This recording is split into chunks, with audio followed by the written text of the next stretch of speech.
Shalom, this is Truth is Everlasting, Lions Den.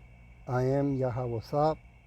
I camp out with Lions Den, Hawan Ben Yashua in Jacksonville, Florida.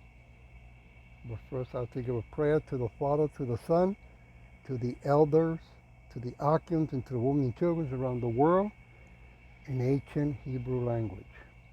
Kal Halayim La, Yahweh, Bahashem Yahweh Shai, Bahashem Ha-Roka Kodash Mahamath, in the name of Yahweh Shai, in spirit and holy and in truth.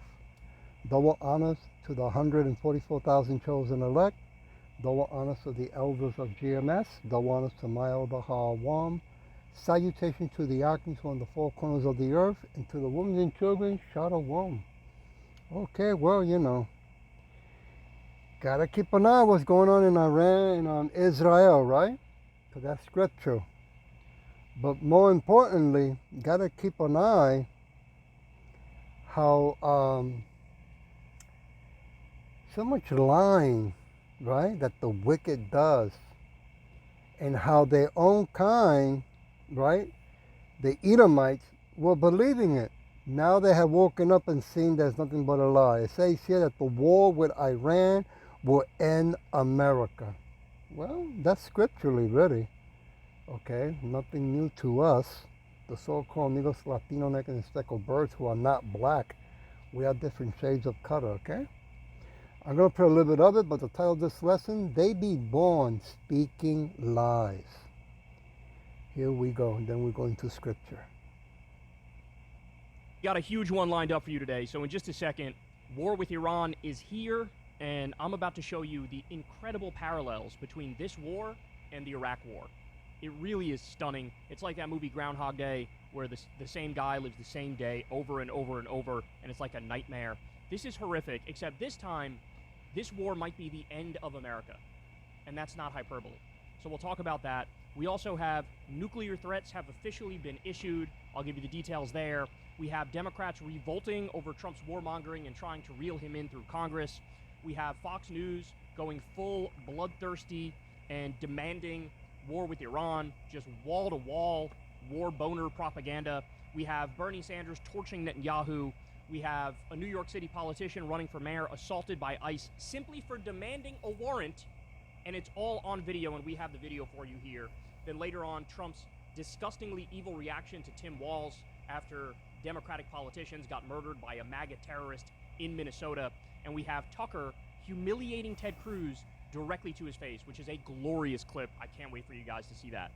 So we'll jump into it in a second. Everybody, you know the drill. Please subscribe to the channel. That helps out big time and costs you nothing at all. Thank you to everybody who supports the show on Patreon. We literally could not do it without you. This is real independent media. You guys support this show $2 a month at a time, $5 a month at a time. I've never talked to an advertiser. I never will talk to an advertiser. I've never done an ad read. This is real independent media, not like the fake independent media outlets out there. So again, thank you from the bottom of my heart. Everybody also subscribe to the Corrin's World YouTube channel where we drop Kyle and Corrin episodes.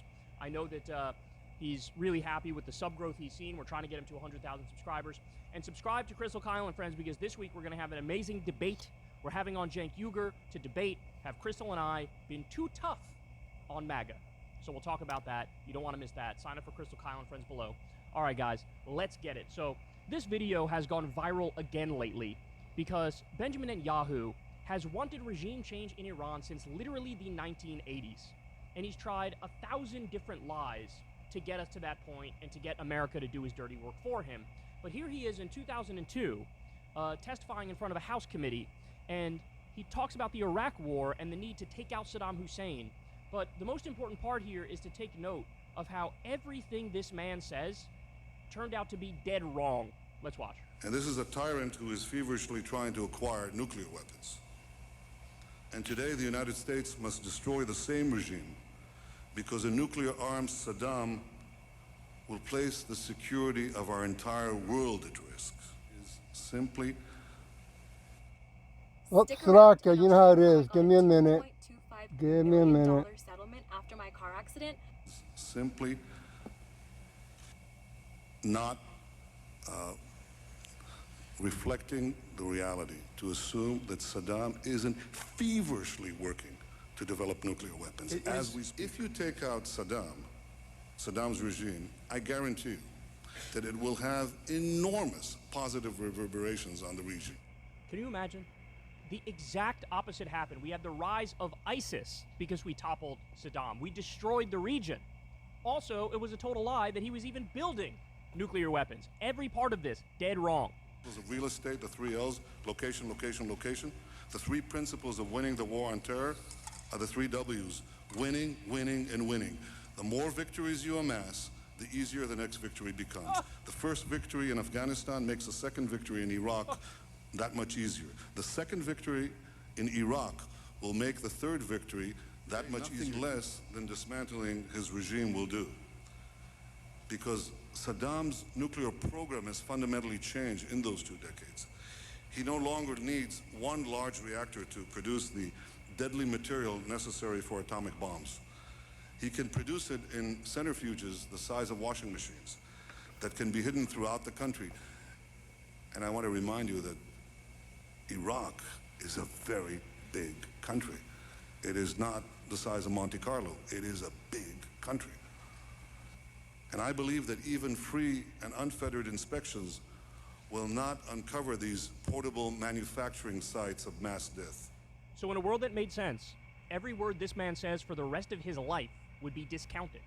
Because every single thing was wrong here. He was clearly desperately trying to get the U.S. to do his dirty work for him and overthrow Saddam. Saddam had nothing to do with 9/11 at all. He was not building a nuclear weapon. And of course, the war in Iraq, as everybody acknowledges now, was a total disaster. Well, guess what? All the people telling you that the war with Iran will be a total disaster, they're right today. And he's also wrong again. So here is General Wesley Clark, and he lets the truth slip here in 2007, explaining what the goal of the neocons who were in power at the time, what their goal was in the long run. Because this is a nefarious subplot going on, which is steering all of U.S. foreign policy. Here's what he says. 10 days after 9/11, I went through the Pentagon and I saw Secretary Rumsfeld and Deputy Secretary Wolfowitz. I went downstairs just to say hello to some of the people on the Joint Staff who used to work for me, and one of the generals called me and he said, "Sir, you got to come in and talk to me a second." I said, "Well, you're too busy." He said, No. He says, "We've made the decision. We're going to war with Iraq." This was on or about the 20th of September. I said, "We're going to war with Iraq. Why?" He said, "I don't know." He said, "I guess they don't know what else to do." So I said, "Well, did they find some information connecting Saddam to Al-Qaeda?" He said, No. He says, "There's nothing new that way. They just made the decision to go to war with Iraq." He said, "I guess it's like we don't know what to do about terrorists, but we've got a good military and we can take down governments." And he said, "I guess if the only tool you have is a hammer, every problem has to look like a nail." So I came back to see him a few weeks later, and by that time we were bombing in Afghanistan. I said, "Are we still going to war with Iraq?" And he said, "Oh, it's worse than that." He said, he reached over on his desk, he picked up a piece of paper, he said, I just got this down from upstairs, meaning the Secretary of Defense office today, and he said, "This is a memo that describes how we're going to take out 7 countries in 5 years, starting with Iraq and then Syria, Lebanon, Libya, Somalia, Sudan, and finishing off Iran." Wow. Long-term, There you go. Okay. But you know, these are how the Edomites work, right? How, like, for an example, that young man that got shot by an officer without uniform. What was his name? Rand Hilton, 18-year-old, that they keep saying, the news keeps saying that he had a gun, right?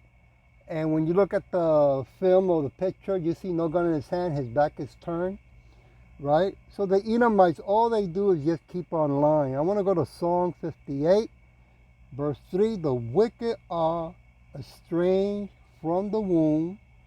They go astray as soon as they be born, speaking lies," right? It's in their DNA. They are the wicked, right?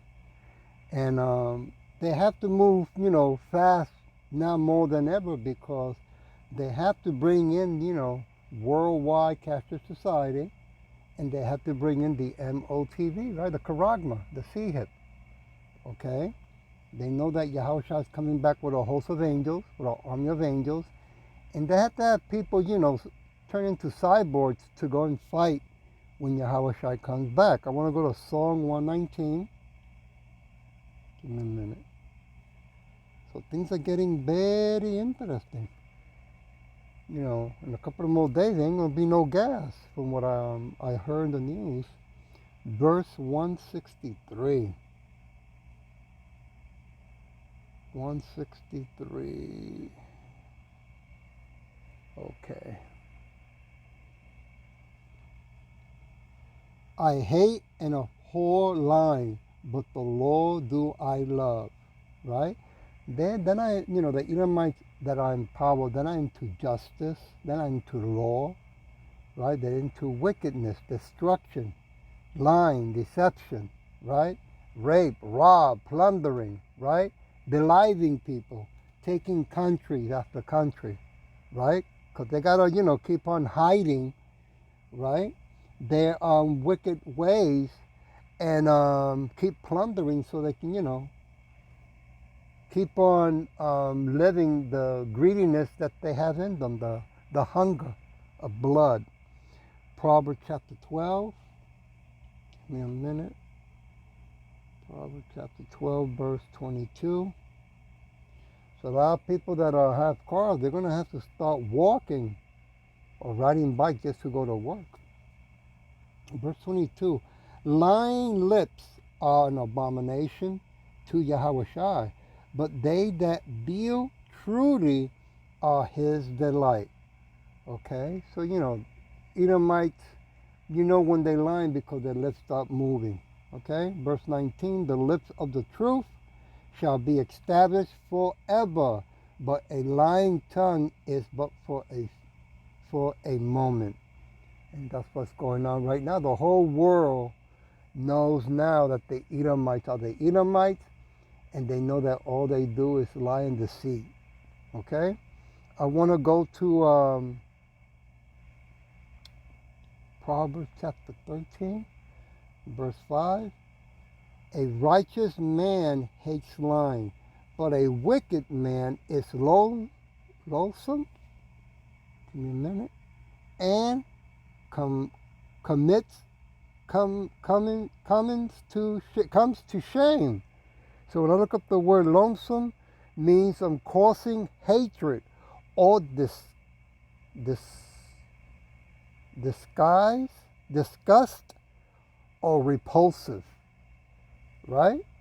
I mean, they don't quit. Okay? They have lied to us of who we really are. They still want to keep the so-called Negros, Latino, Negro, and speckled birds still in slavery. Right? They just want to upgrade it. They want to bring in their new world order, which is not going to happen. But hey, they're going to do everything they can now that they have AI that they keep saying is very intelligent. It's so intelligent it's going to destroy everything. That's how come Yahweh Shai is coming back to destroy their wicked kingdom and AI and remove the Edomites out of power and put them into slavery for 1,000 years. I want to go to Proverbs chapter 14, verse 5. A faithful witness will not lie, but a false witness will utter lies. Yeah, that's what they are. They're always uttering lies. They don't stop. They don't quit, right? They have to keep on doing it because how that goes, once you start lying, you forget the truth or something like that. Slovakia. I want to go to verse 7. Go from the presence of a foolish man, when thou perceive not in him the lips of knowledge.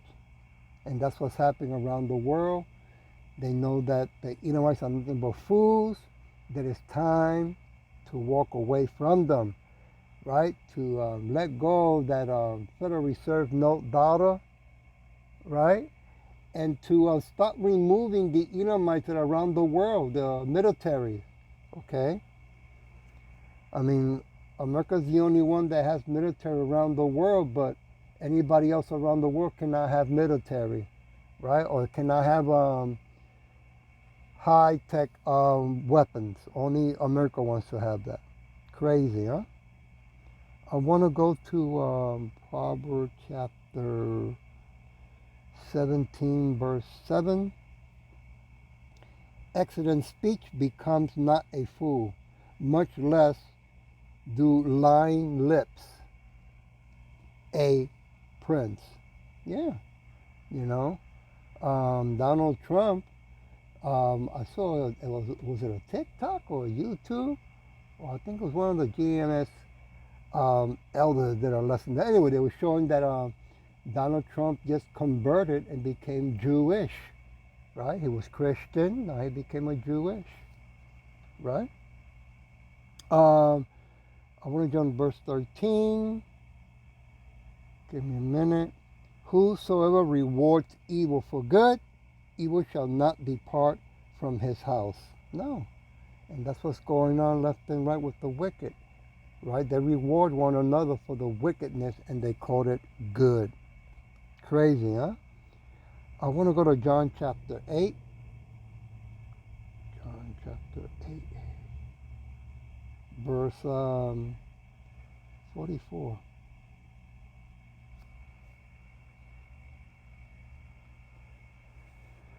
Verse 44, ye are of your father the devil, and the lust of your father ye will do. He was a murderer from the beginning, and abhor not in the truth, because there is no truth in him. When he speaks a lie, he speaks of his own, for he is a liar and the father of it. So who is talking about here from the beginning? Well, if you go way back into history in the Bible, you find out that, what was his name? Cain, where he murdered Abel, right? Yahweh made him into a vagabond and a fugitive. To this day, that's what he's doing. He's running around the world, raping, robbing, plundering, and delighting people because he knows he cannot be touched. Because that was the issue or the argument that he had with God, right? He said, wait a minute. Now people are going to know who I am and what I did. They're going to kill me. Yahweh said, no, nobody's going to touch you. Keep doing what you're doing. He got excited. He said, what? Oh, man, it's a dream come true. Well, he forgot that when he was told that it was a setup, right? Now he has to pay back for all the criminal activity he has committed around the world and go into slavery for 1,000 years and then be exterminated. See? Now you know why they're running and having bunkers under the ground. I want to leave it with Song 101. They can run, but they can't hide. 101, I want to go to verse 7. He that works deceit shall not dwell within my house. He that tells lies shall not tarry in my sight. Yeah. You know, the Edomites, when Yahushua comes back with the new kingdom from heaven, the Edomites are going to go into slavery. Because, see, this is not our kingdom. This is our hell. Okay? So, once this wicked kingdom is removed from the face of the earth, and the blessing of the sword is removed from the Edomites, that's it. And we're getting closer to that, right? Because it's Yahweh Shem Yahushua who controls everything, controls the devil, controls Satan to do the work that they're doing. Okay? I'll leave it with verse 8. I will eagerly destroy all the wicked of the land, that I may cut off all wicked doers from the cities of Yahweh Shai. So we are getting closer, right, than ever before. We are waiting for, right now, really, for them to bring in the mandate of the MOTV, the Charagma, the CHIP. Okay? Once they bring that in, then rest assured that World War III will kick in as well, and that's when the sky will crack open. And lo and behold, Yahweh is coming back with a baseball bat. I hope that this was edifying, and with that I say, Shalom.